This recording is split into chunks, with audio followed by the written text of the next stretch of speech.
Zoom button on the record. We've got more people joining us on the teleconference line. Great.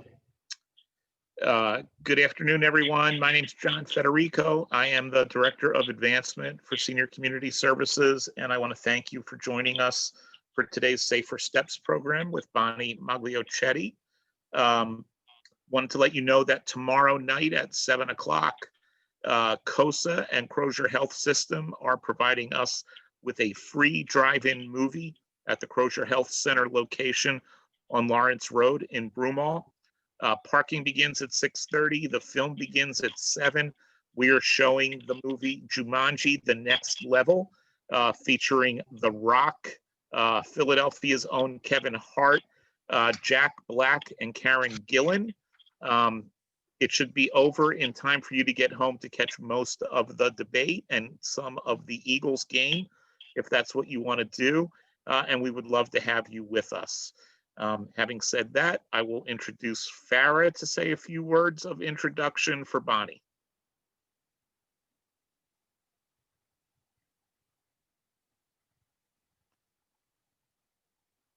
Unmute. Whoops. Yep. Hello? Hello? Has the meeting started yet?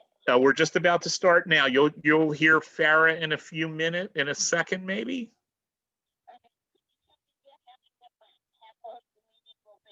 Bonnie, how long will this be? We should be done in about 45 minutes. Okay, Oh, okay. great. Sorry. All right. My name is Margaret. Thank you, Margaret. Okay, Bonnie, you're good to go, I guess. Okay, great. Okay.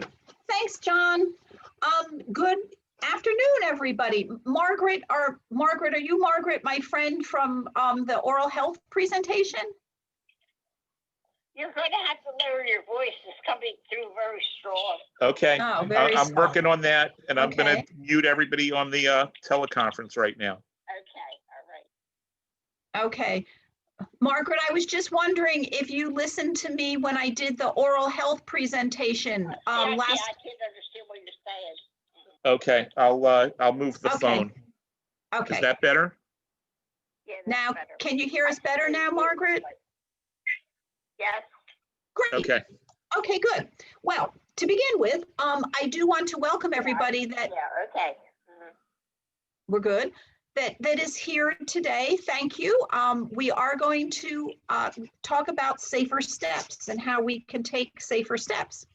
As John said, my name is Bonnie Magliochetti. I am a nurse and a dental hygienist and an educator, and I am part of the community health education system at Mainline Health.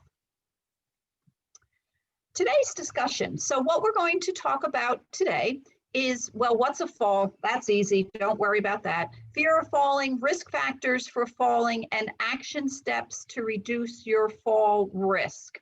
And so I am so proud that everybody is here and wanting to know about this topic. There's going to be no test at the end. It's going to be fun. And a lot of you may already be doing some of these things. So just sit back and enjoy. We will have a time for questions, either halfway through, or we'll see how we're doing time-wise, or definitely at the end. So what is a fall? Well, this is easy. Piece of cake, landing on the ground or some other lower surface when you did not intend to be.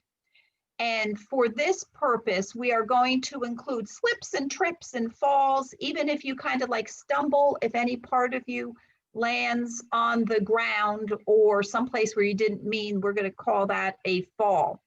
Now, for my friends that are listening via telephone, I will try to describe the slides as we go along. But if something doesn't make sense, just either raise your hand, let John know, and we'll clarify for you. Okay, so why are we talking about this topic? Everybody falls somewhere along the line. Why are we even talking about this? Well, I'll tell you why. Falls are the leading cause of injury-related and accidental deaths in persons over the age of 65. Whoa, those of us that are over 65 falls are the leading cause of deaths. It's not cancer, it's not heart disease, it's falls and their injuries that are caused by the falls. 2.5 million folks over the age of 60 are treated in emergency departments for fall injuries. A lot of us fall. 700,000 people a year in the United States are hospitalized because of a fall. And where do you think the biggest injury occurs? To what part of our body? Head and hip. When older folks or mature folks fall, the places that we injure the most are our head, which can be very serious. We're going to talk about that a little bit later on. And then, of course, everyone knows about the dreaded hip fracture. But unfortunately, there's statistics to show that that is one of the leading causes of hospitalization for folks that fall. And then 1 out of 3 of us. So right here, I'm seeing Joe, I'm seeing John, I'm seeing Farah, I'm seeing myself. 1 out of 3 of us are going to fall, but half of us are going to, less than half of us are going to mention it to our doctor. And that's because a lot of us are afraid that if we mention it to our doctor, or heaven forbid, we mention it to our children, they're going to say, oh, you can't go out, you can't do this, you can't do that. It will limit our independence. We're going to talk about that a little bit more today as well. And unfortunately, if you do have a fall, it does increase your risk of falling again. But if you change the risk factors between the first fall and the second fall, you can wipe out that. So the good news is that you don't have to be one of the 3. John, Farah, Joe, and I do not have to fall. And my friends that are online, you don't have to fall. A lot of falls can be prevented. And so we're going to talk about how to prevent falls. We're going to talk about changing our surroundings. And for those of you that were with me on balancing mind and body during COVID, guess what we're going to talk about? Exercise. We can't get away from it, particularly as we get older. So, have you had a fall? Have you had a fall in the past year? Were you hurt? Do you worry about falling? Do you feel unsteady when standing or walking? Whoops, wait a minute, let me go back. Sorry about that. With these points of discussion, let me pull my notes up here. With these points of discussion, we can help prevent another fall if you have fallen this year. We can talk about, do you worry about falling? Now, as a community health educator for Mainline Health, for the past 5 or 6 years, I have taught, probably at least 25 matter of balance classes. This course that we're doing today is kind of like a precursor for a full matter of balance class. Before COVID, matter of balance classes met once a week for like 8 weeks, and we talked in depth about all of these things. One of the things, though, that we do need to talk about here is, do you worry about falling? If you're afraid that you're going to fall, if you think that you're going to fall, you probably will. However, if you make some changes and you change your mindset a little bit, you are less likely to fall. And so again, we're going to talk about that as we go forward. And if you feel unsteady when standing or walking, you know what I'm going to say. You know that I'm going to say, check with your physician. We shouldn't feel unsteady when standing or walking. There could be many reasons why we do that. It could be medication, it could be arthritis, it could be low blood pressure, but always check with your physician before, if you have any problems with standing or feeling unsteady. And search it out. A lot of physicians may not take the time to talk with you when you say, oh, I feel a little unsteady, and they'll say, well, use a cane.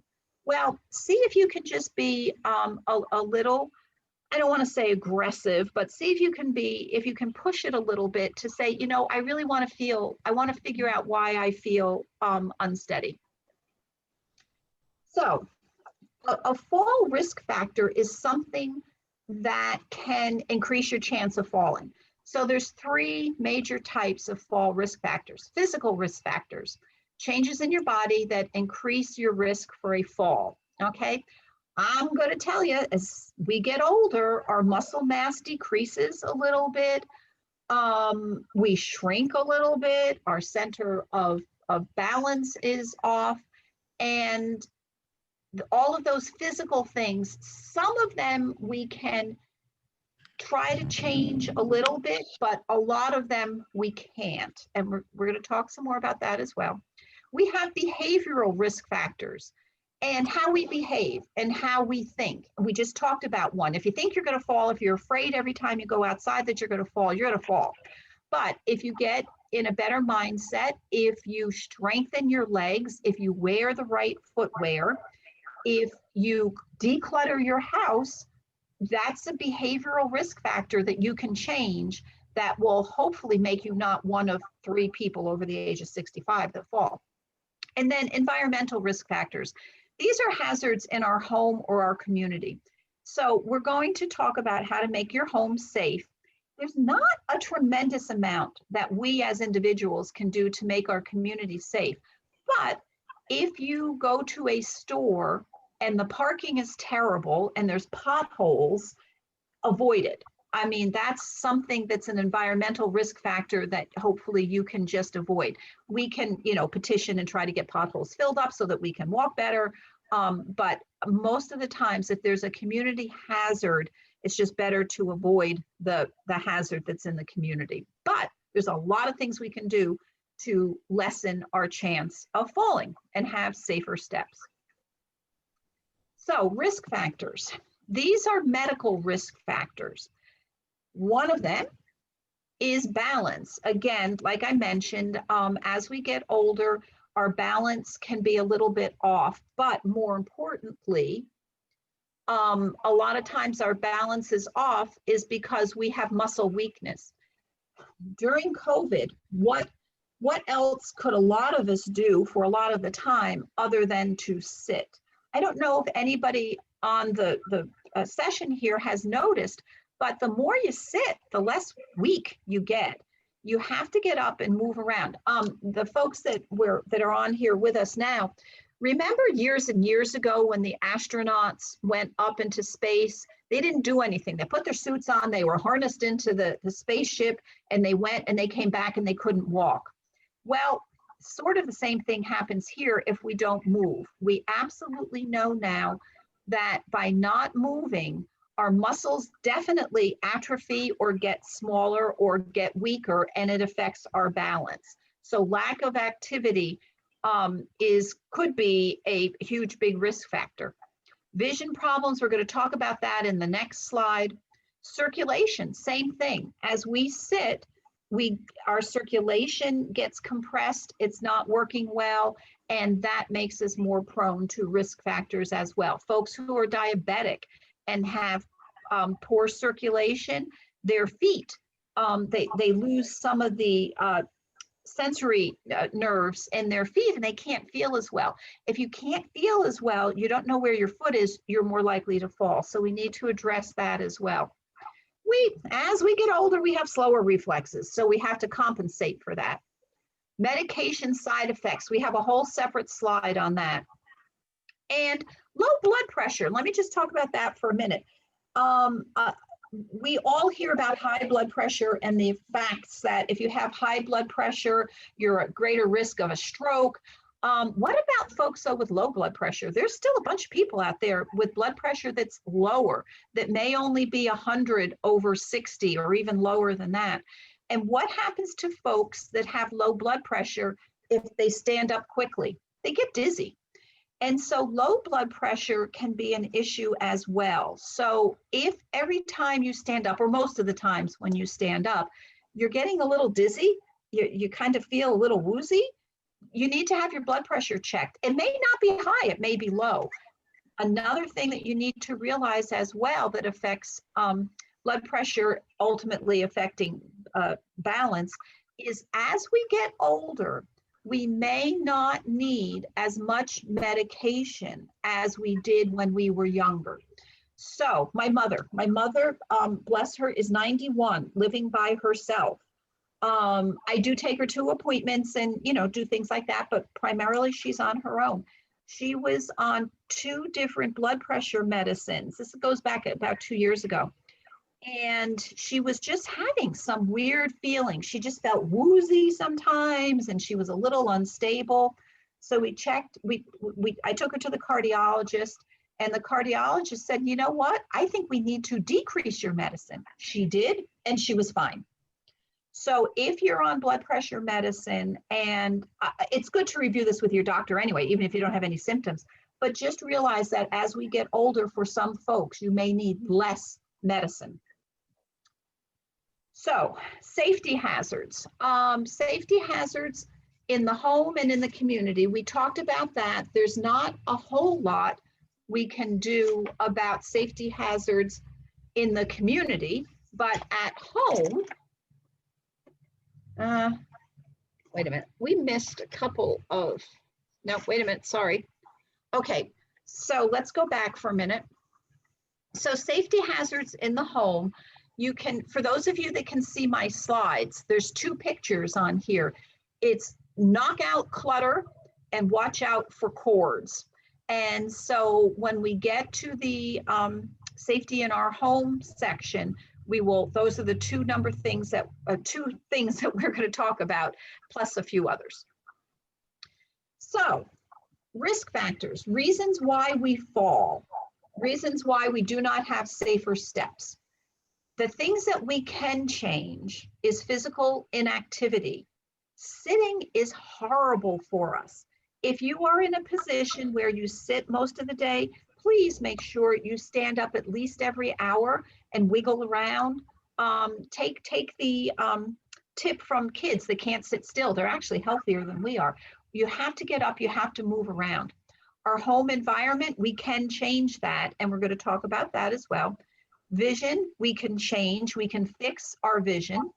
Medication use, we can change, that's great. Fear of falling, we talked about changing our fear of falling. Now, the next one that's showing on my slide is social isolation. And oh my goodness, the majority of us right now are in great social isolation. And you're probably saying to me, but Bonnie, I'm home. Why is that going to increase my risk of falling? Well, I'll tell you. When we are isolated, we don't move as much, so we have muscle weakness. We may get depressed, very common. Most of you have heard through COVID now, suicide rates have gone up, depression has gone up. I venture a guess, if you wanted to talk to a therapist, you're probably going to have to be on a wait list, because so many folks have had so much problem from the stress and anxiety. When we are stressed and anxious, we sometimes do not think about walking properly. We get disgusted with everything. We may stand up quickly. We may not clean our house. And all of these things can contribute to having a fall. And so we want to see if we can do something so that we are not so socially isolated. Now, for the folks on here, you're doing the right thing. Pat yourself on your back, because you are reaching out either via Zoom or via your phone and making contact with folks, and that is great. If you have a neighbor, if you have a loved one who is just kind of sitting around and getting really depressed and not moving, see if you can at least talk to them. If you can't, do it face to face, call them on the phone, send them a letter, do something so that folks are not so isolated, because the social isolation does cause weakness, causes depression, all sorts of problems, which can all increase our chance of falling. The last one on risk factors that we can change is improper use of assisted devices. So what does that mean?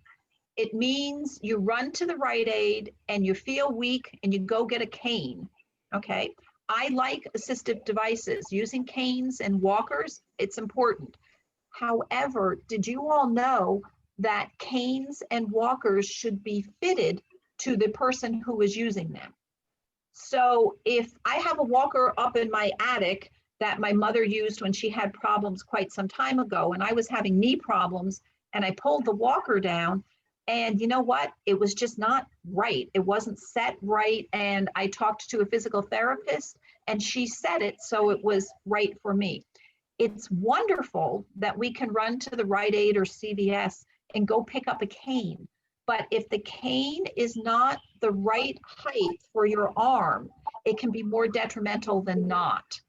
So if you are using a cane and your doctor has suggested that you use a cane, use it. Don't be too proud, just go ahead and use it. But do make sure that it's fitted to you. And the best way to do that is to have a physical therapist look at it. Now, some of the things that we can't change is our age, our gender, and our ethnic background. As we get older, obviously more folks do fall just due to age, but it still can be prevented. Women, although men do too, women have a higher incidence of osteoporosis, which is the thinning of the bones, but men can get osteoporosis as well. And so gender plays a role. We can't change that. In our ethnic background, again, some folks are more prone to diseases or disabilities due to their ethnicity, so we can't change that. But if you were able to see my slide, and I know the folks on the phone can't, there's 1, 2, 3, 4, 5, 6, 7, 8 things that risk factors that we can change, and there's only 3 that we can't. So we can make a big difference to make our steps safer. Cute little picture on here. It's a little picture, funny picture of an older woman, and it says, don't get all weird about getting older. Just remember, our age is merely the number of years the world has been enjoying us. So for those of you that heard me when I did Balancing Mind and Body, we talked about when, I talked about when I turned 65 and I got Medicare, I said, oh my God, I'm old. And I had this whole spiraling thing about being old and saggy skin and stuff like that. You got to get over that. You have to say, yeah, I'm mature. But with that comes some good things as well. And again, all of you know 90-year-olds that are more active than some 60-year-olds. So don't worry about the number. So let's talk about this. Medications can increase fall risks. Now, if you have been prescribed a new medication, when you take it for the first week, please be aware that that medication may have some side effects that may contribute to you falling, okay? Don't get all crazy about it, but when you take a new medication, you just want to be aware because some new medications can make you dizzy. You know, sometimes you have to adjust blood pressure medicines. Remember, we talked about low blood pressure being just as detrimental as high blood pressure. So sometimes medicines have to be adjusted. And so the first week or so that you're on a medicine, if you're feeling a little dizzy, if you're feeling a little woozy, you know, make sure you still continue to take the medicine. But if it lasts more than 4 or 5 days, call your physician and say, you know what, I'm taking this medicine. It's making me dizzy. I'm afraid I'm going to fall. The physician will make the call as to whether or not he thinks or she thinks that the side effect will go away. A lot of side effects do go away. Sometimes it can take a week or 10 days, but some side effects do go away. Or the provider may say, yeah, you know, I know it affects different people that way. Here is a similar medicine, but it doesn't have that side effect. So, you know, if in fact you're on a new medicine, just beware of side effects. Use one pharmacy. That's an important thing. And you're saying, well, how does using one pharmacy affect my risk of falling? Well, the pharmacist will have a list of all of your medications. How many of us have a specialist, a cardiologist, an orthopedist, maybe a psychiatrist, maybe a primary care doctor? And if they all are prescribing medicines and you're not in the same health system, you can have medicines that interact with each other and are not healthy. However, if you get all of those medicines from the same pharmacy, all pharmacies check for drug interactions. So it's always a good idea for any prescription that you get to get it from one pharmacy. medication should be reviewed each year, no matter what. Because like I said, as we age, sometimes we need less. Sometimes we don't need as much medication, or maybe we need a little bit more, or maybe we need to change something. And so you always want to do that. Now, another resource that a lot of folks don't talk about, because I hear when I teach my classes, well, Bonnie, that's all well and good, but I emailed my doctor, or I tried to get my doctor on the phone and nothing happened. I know, trust me, just last week, I tried to get my mother's Quinapril refilled, and the prescription had run out. I literally spent 4 days, 3 different times over 4 days trying to get that prescription refilled.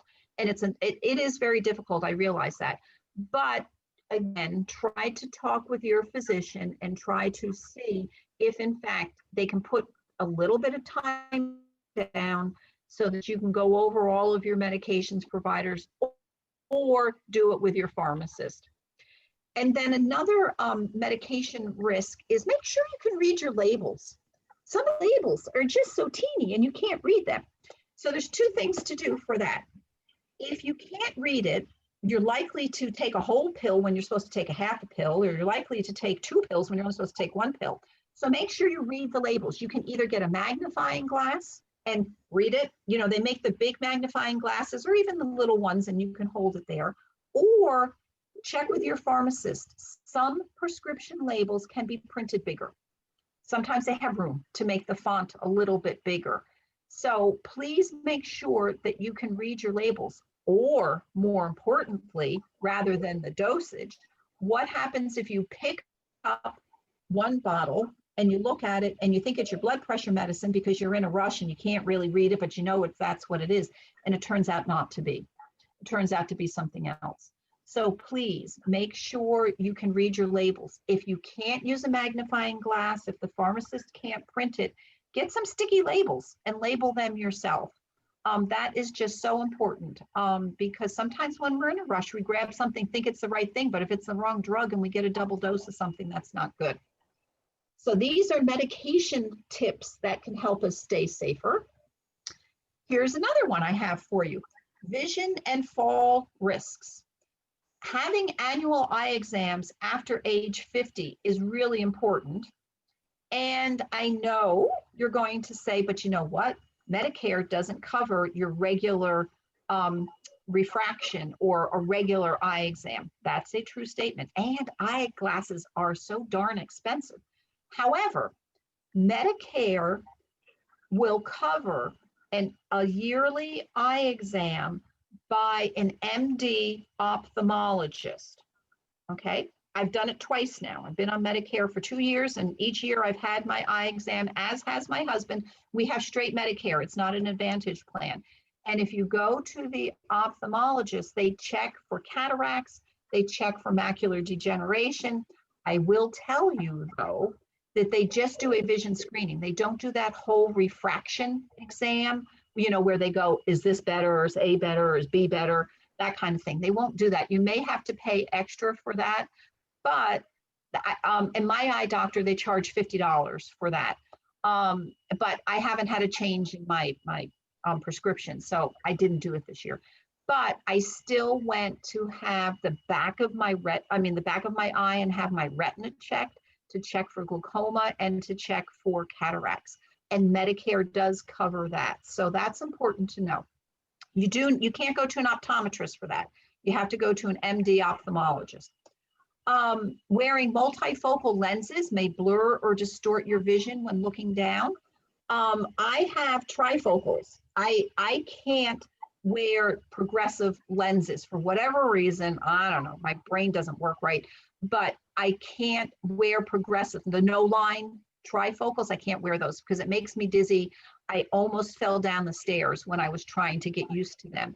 So just be aware, if your prescription changes and you get new glasses, particularly when you're going up and down stairs, that you are very careful, because with new glasses, it can be a problem. And then removing cataracts may reduce the fall risk.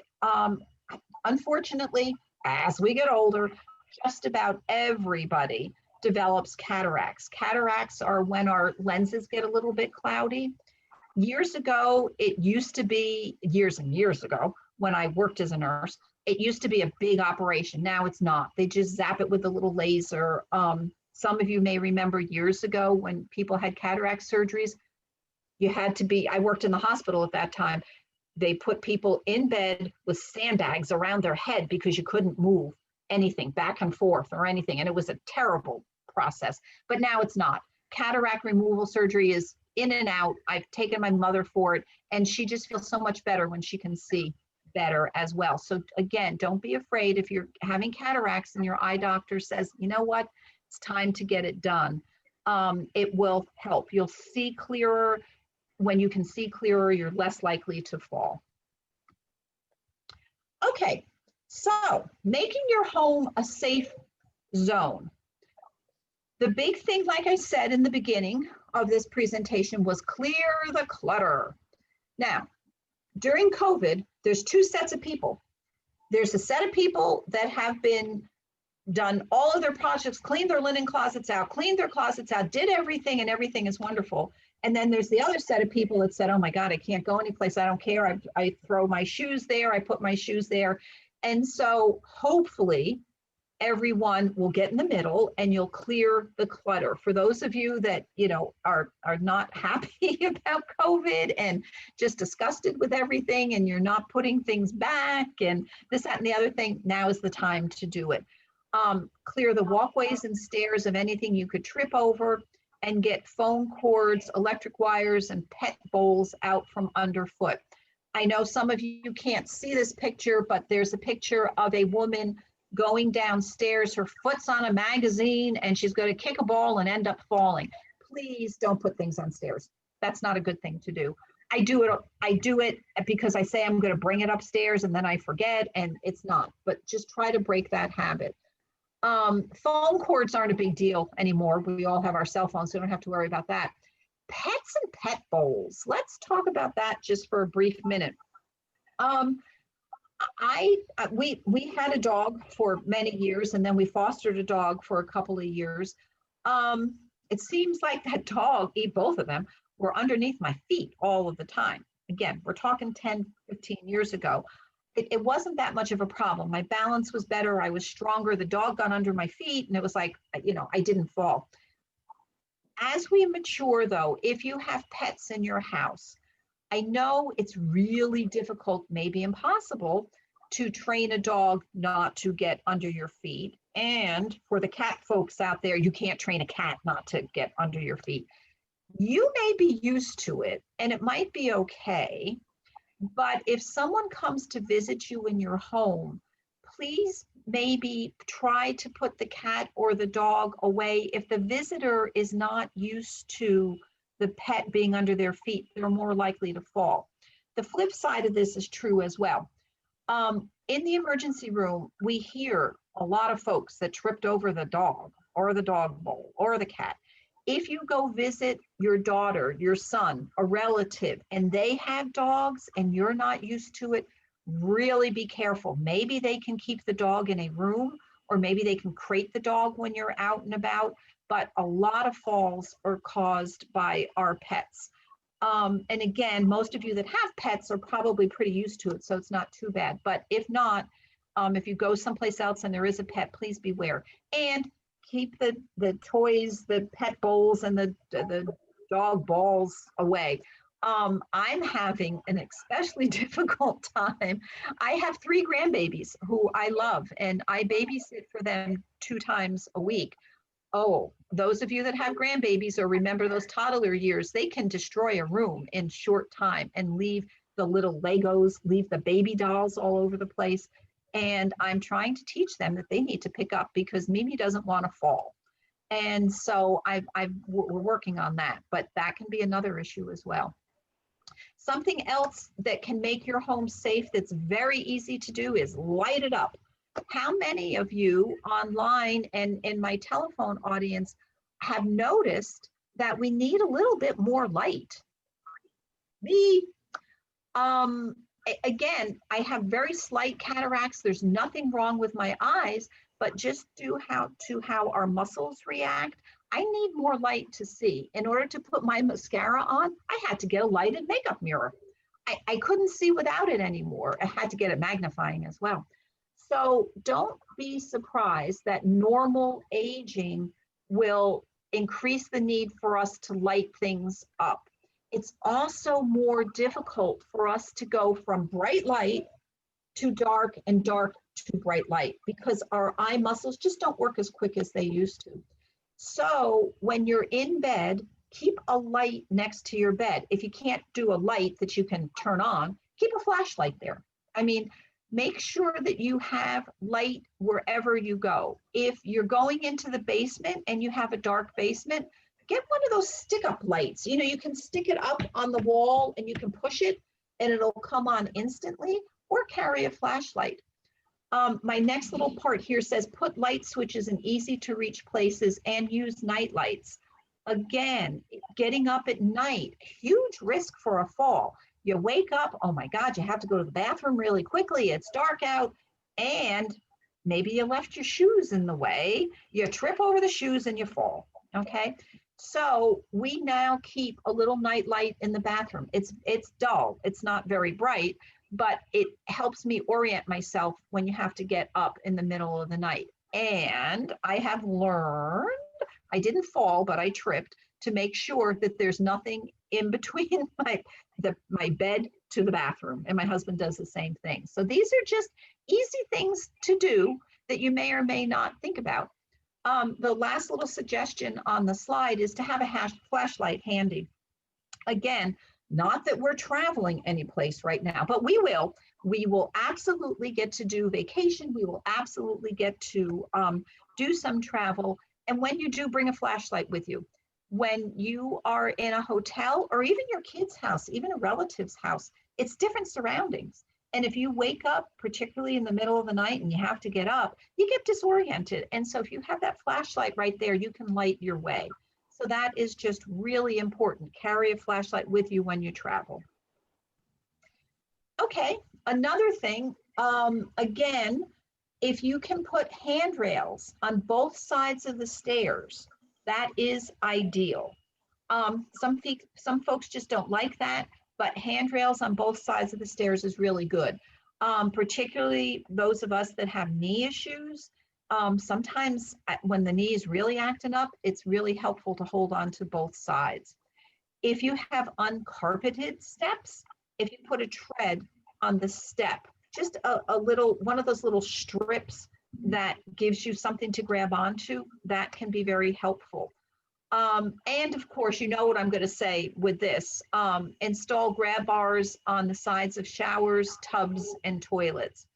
Now, that can be a little bit of a problem. If you are a renter, your landlord cannot deny you grab rails in your bathroom. You may have to fix it when you leave, but if you get grab rails put in and they don't destroy everything, it should be an easy fix, or you can probably just leave them because the next tenant will probably like it.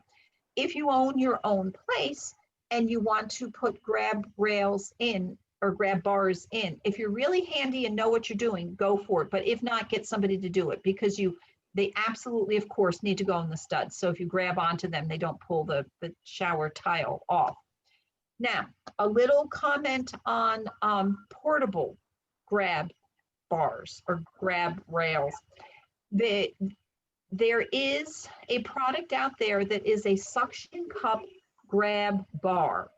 And I'm going to tell you, it's better than nothing, but it's not ideal. It's good if you're traveling and you know that you might not be able to get a handicapped accessible hotel room, or that your son or your daughter doesn't have grab rails or grab bars in their bathroom. You get this little suction-y thing and you have to actually dial it on. So it's a pretty good suction thing. It's okay for temporary kind of use, but in your bathroom, if you can get grab bars installed, that would be ideal. Now, for those of you that can see my slides, there is a grab bar that hooks onto the side of the bathtub. And it is, again, not as good as one that's installed into the wall, but it's better than nothing. And It actually fits onto the tub, the side of the tub, and you can tighten it, and that will help you get in and out of the bathtub. Obviously, a lot of falls occur in the bathroom because it's slippery. We also advise folks not to use bath oil, to sparingly use soap because they make everything slippery, bath oil in particular.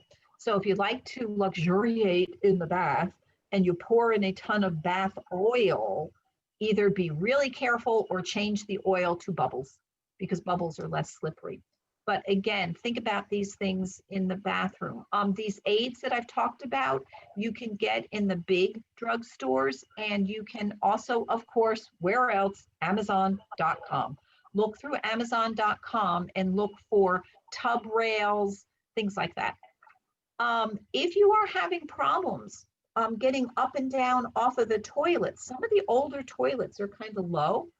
And again, when I tore my meniscus and had knee problems, whoa, that was really very uncomfortable.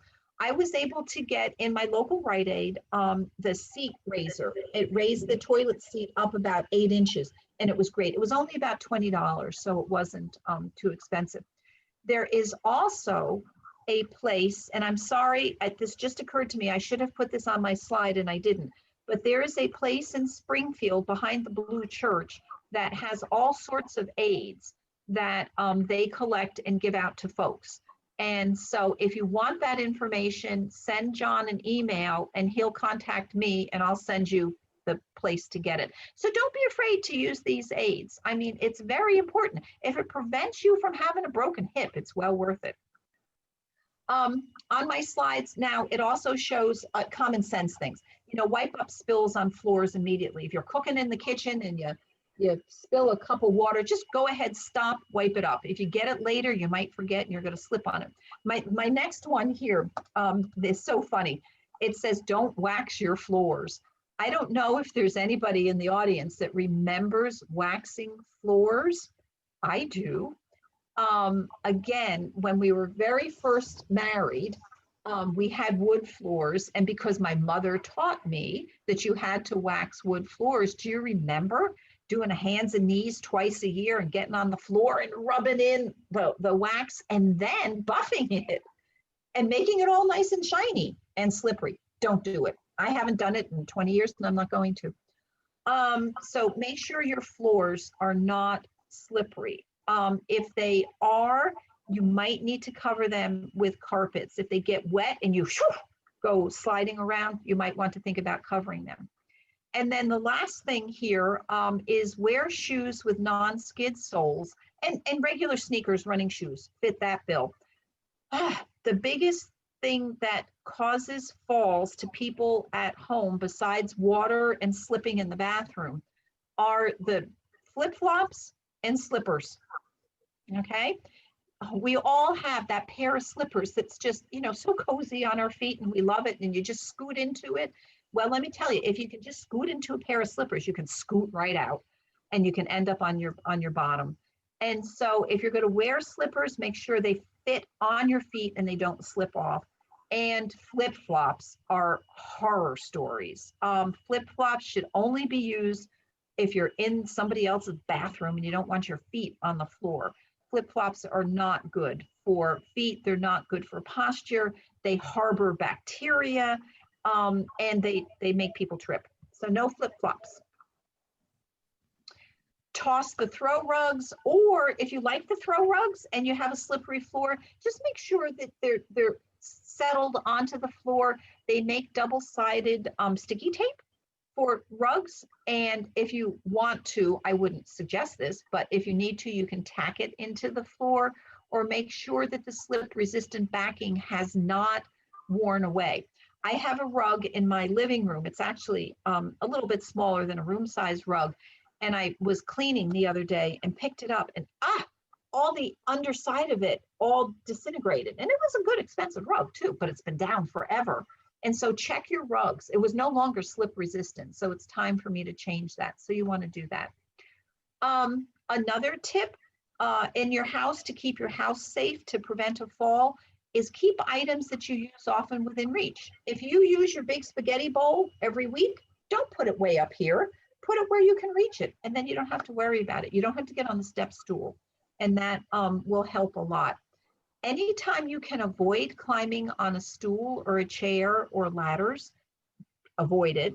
If you are going to use a step stool, get a step stool that has the roll bar on the top that you can hold on to as you're climbing up. And again, we already talked about this one.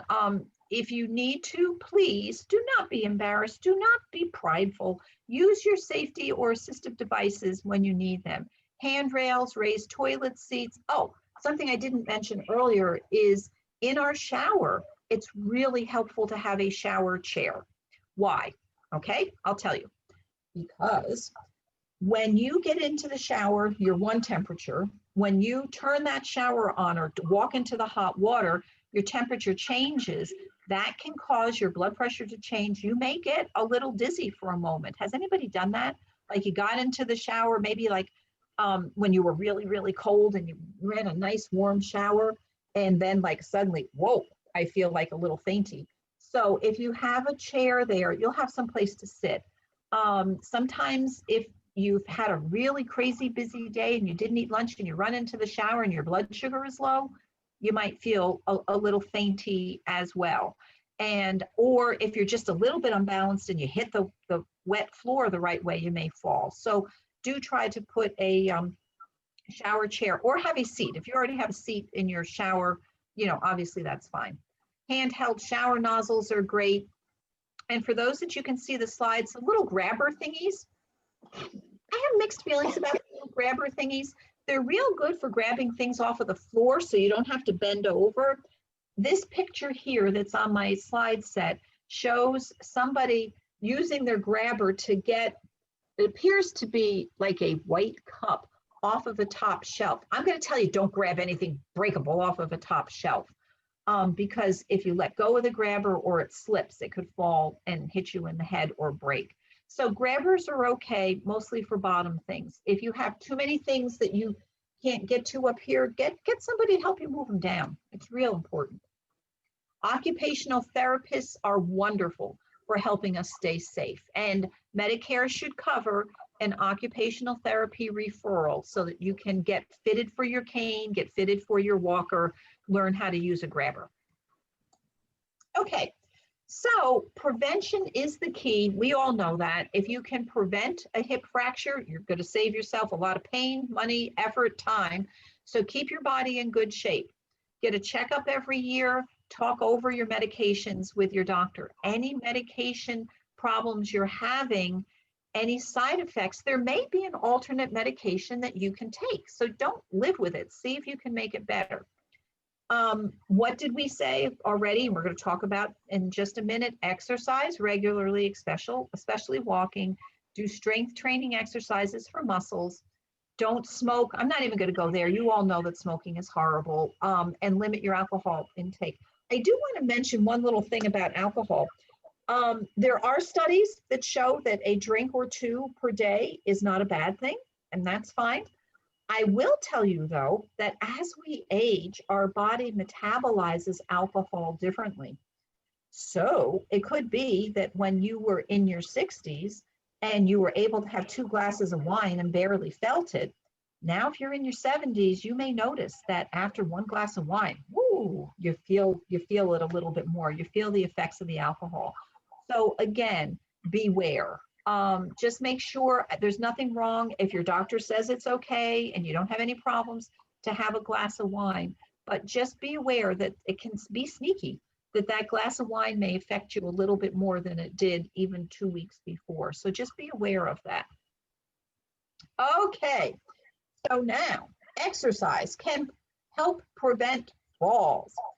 For those folks that are in my audience who are out there playing tennis, who are exercising or walking every day, keep doing it. You are doing the right thing. Does everyone know that exercise, there are studies that show that exercise can help prevent the onset of Alzheimer's?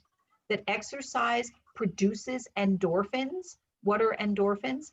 They're chemicals in our brains that act as antidepressants. Interesting little note that I'll stick in here. I was reviewing my presentation last night and looking about the medications. Did you know that antidepressants may increase your risk of falling? I didn't know that. There's a whole chemical thing involved, and I read it last night, but I don't remember exactly what it is now. But antidepressants, all of your antihistamines, all of your sleep pills may increase your risk of falling. But antidepressants was not one that I was aware of. So if you're on an antidepressant and you need it, take it, please. I am a firm believer in folks, if you have a chemical imbalance and you need an antidepressant, you need to take it. But please be aware that you may be a little bit more unsteady when you take an antidepressant. Okay, sorry, I got off track there. Exercise can help prevent falls. It makes your muscles stronger. It improves your balance, and it increases how long you can be active. So for the next 4 slides or 5 slides, we're just going to talk about some specific exercises. For those folks who are out there and you're playing tennis or you're gardening or you dance every week, you're going to say, oh, Bonnie, this is just so ridiculous. This isn't going to help me. Well, I want you to give it a try because I think that it will, and I'll tell you why. The exercises that we're going to talk about here are aimed at, they're specific for improving your balance and your lower body strength. When our feet are stronger, when our ankles are stronger, and when our knees are stronger, if we start to tip a little bit, if we're walking and the pebble gets under your foot and you kind of do one of those things, if your muscles are stronger, you can gather yourself up, okay? And you are less likely to fall. One of the best ways to do this is to strengthen those muscles. So this exercise is standing on one foot. Stand on one foot behind a sturdy chair or next to a counter and stand tall, sit tall, or stand tall, not sit, stand tall. Lift up one leg and stand on that one leg for 10 seconds. And so you're probably saying, yeah, I do that every day. You know, it's not a big deal. It's not going to help. You're right. You do it once, it's not going to help. However, put your leg down, lift it up, and do it again, and do it again, and do it 10 to 15 times. I guarantee you, even if you are a tennis player, you're going to feel it in your leg. Even if you've been working out, you're going to feel it. This just strengthens different muscles in your leg. So then you put that leg down and you switch to the other leg. And so this is a really neat exercise because you can do it when you're waiting for the microwave to beep. You can do it when you're brushing your teeth. You can do it during commercials on TV. If you have a favorite show, every time a commercial comes on, you can do any of these exercises. And it will make a difference. It will strengthen your ankles. When you have strong ankles, you're less likely to fall. Walking heel to toe. Position the heel of one foot just in front of the toes of the other foot. Your heel and toes should touch or almost touch. Choose a spot ahead of you and focus on it to keep you steady. And then take a step. Put your heel just in front of the toe of your other foot. So this is walking the white line. You know, you see on cops when they do the DUI things and you walk the white line, foot in front of foot. Go ahead and try this. It's not as easy as it seems, even if you've not been drinking. I would try to do it the first couple of times next to a wall. So if you get a little wobbly, you can put your hand on the wall. Again, look up. This is training your feet to work without you looking down at them. And go ahead and do this 20 steps across your kitchen, across your hallway, across your family room. Now, if you get really good at this, do it backwards, okay? Be careful. It's not as easy as it sounds, but it really is an exercise that can help your balance. So walking heel to toe, standing on one foot, and the toe stand. Now, hold on to a solid support for balance like the back of a chair or your kitchen cabinet. You can do this in the bathroom again when you're brushing your teeth. Stand with your back straight and slightly bend both knees. Push up onto your tiptoes as high as possible. Slowly hold it for a few seconds and then slowly lower your heels to the floor. Repeat this 10 to 15 times. When you get really good at this, do it on one leg. All righty, those of you that think that you have really strong legs and ankles and calves, try this on one leg. You'll find out that, whoa, you can even make them a little bit stronger. And our last one that I'm hoping that everyone can try is to make your thigh muscles stronger and possibly decrease knee pain. Sit in a straight back chair with your feet on the floor, straighten one leg out in front of you as much as you can, and then lower your leg back down. If anybody in my audience has had a knee replacement, you probably had to do these exercises before you had your knee replacement because it strengthens the quadriceps muscle. The stronger your quadricep muscles is, the quicker you can recuperate from a knee replacement. So this is a good exercise to do again when you're watching TV. I don't suggest doing this with weights or anything. Just make sure that your quadriceps muscle is engaged. Put your hand on top. Try it right now. When you're sitting here, you're going to sit in the chair, raise your leg, and as you do that, press on the muscle on the top of your thigh. You should feel that moving. That's your quadriceps. And tighten that up and make that stronger. And that will give you stronger thighs, stronger support in your knees. And of course, other activities. There's no point in doing something that you don't like because you're not going to stick with it. So find something that you like. Since COVID, my husband and I have found more trails and more outdoor paths that we ever even knew existed. And we've lived in the area for 30 years. We always, of course, knew about Ridley Creek State Park. There's Hildesee Preserve right off of 252. There's just a lot of trails. Some are harder than others, but you can find a nice trail that you can walk with. Walking on uneven surfaces, as long as it's not too uneven and as long as you go slowly, as long as you're fairly stable, is good because it helps strengthen your ankles, your feet. It's good for the proprioceptors to know that you're a little bit unbalanced. Don't try that though, unless you're okay walking on smooth things. Walking is always great. And other things besides walking, what about dancing? What about bicycle riding? If these are your thing, go for it. But if you don't like it, forget it. You're not going to stick with it. So you want something you can stick with. Tai Chi is a great exercise for healthy adults to develop balance. I'm going to tell you a little secret. I tried Tai Chi. It wasn't for me. I don't know. It just wasn't my kind of thing. A lot of people like it. Tai Chi is evidence-based. If there have been a lot of studies that show that folks who do Tai Chi have a lesser risk of falling. So Tai Chi is wonderful if you like it. Swimming in a pool, if you have access to that now during COVID, is always really good. Remember though, that anytime you're exercising, if you have pain, dizziness, or problems breathing during or after any exercise, stop. Talk with your physical therapist, your nurse, or your doctor about what you're experiencing before you continue. So always play it safe.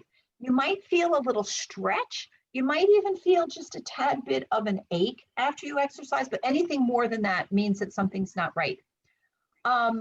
You may be getting bored with what you're doing now. I personally like Silver Sneakers. If you can get online, you can look at Silver Sneakers exercise videos. They're free and they're really good. There's all sorts of intensity. I still do the lower level intensity, but for those of you that do a lot more, there's all sorts of videos now that are free. And John just talked about, there's going to be a yoga class going on probably as we are speaking. Yep, okay, so preventing falls. I'm just going to sum up now. We are just about done. Always talk with your healthcare provider, review your medications, get your vision and your hearing checked. We didn't talk about hearing, but that's important as well. If you can't hear properly, it messes up your balance as well. Wear rubber-soled, comfortable shoes, eat calcium-rich meals, always eat well, remove hazards from the home, install safety equipment, and my favorite, keep moving. So all of these tips that we just talked about can certainly help make you have safer steps. I thank you all for your time. I hope you got something out of the presentation. Are there any questions that I can answer? Or comments or anything you want to dispute or hear more about? Any questions on the teleconference?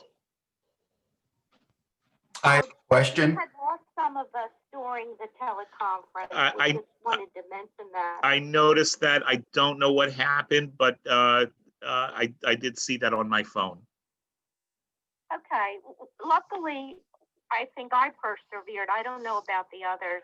I just kept on calling back, and then finally I picked it back up again. Yeah. So.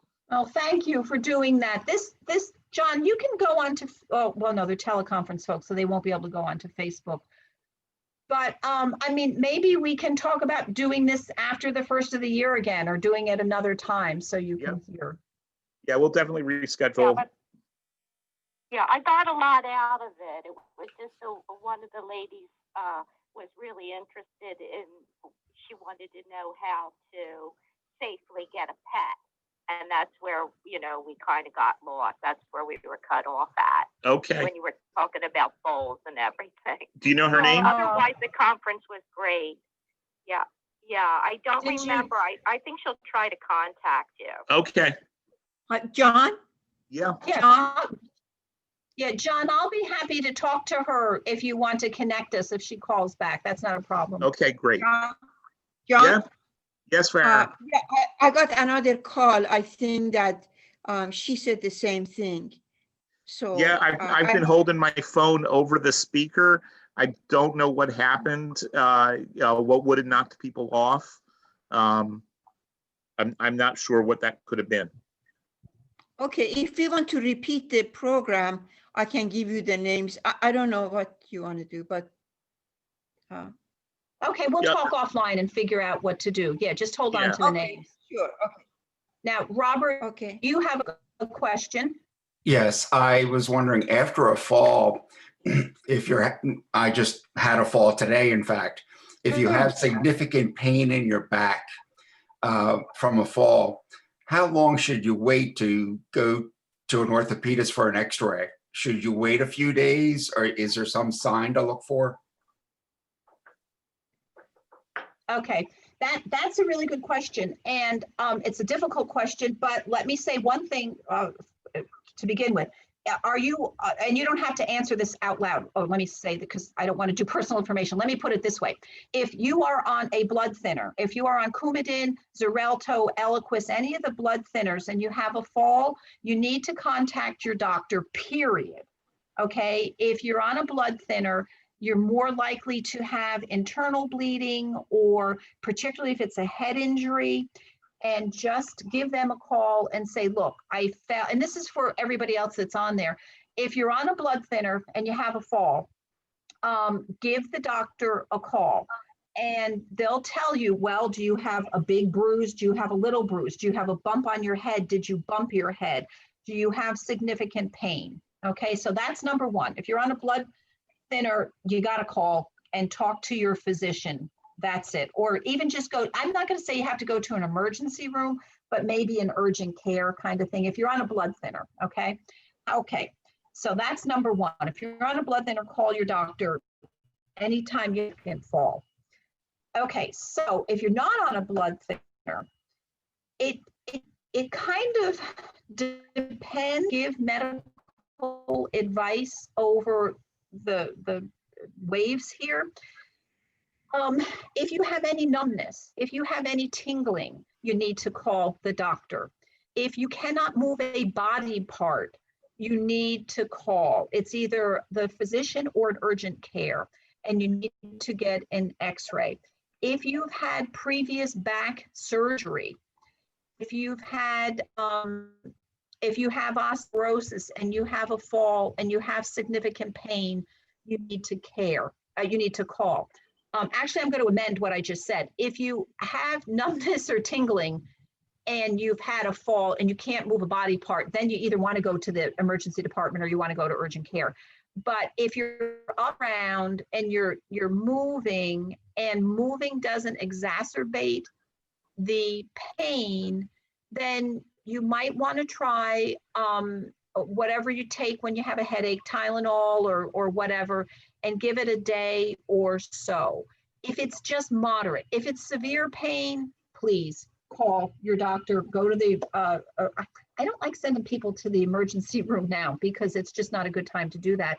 But if it's severe pain where it really affects your eating, you can't sit down, you can't do whatever, I would just give the office a call at a minimum. And then if not, go to one of the urgent cares. Find an urgent care that has x-rays, and then they can just go ahead and get it all done at the same time. But blood thinners, you gotta call and or go right away.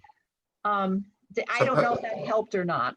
Well, I'm on a mild blood thinner at 81 milligrams of aspirin daily.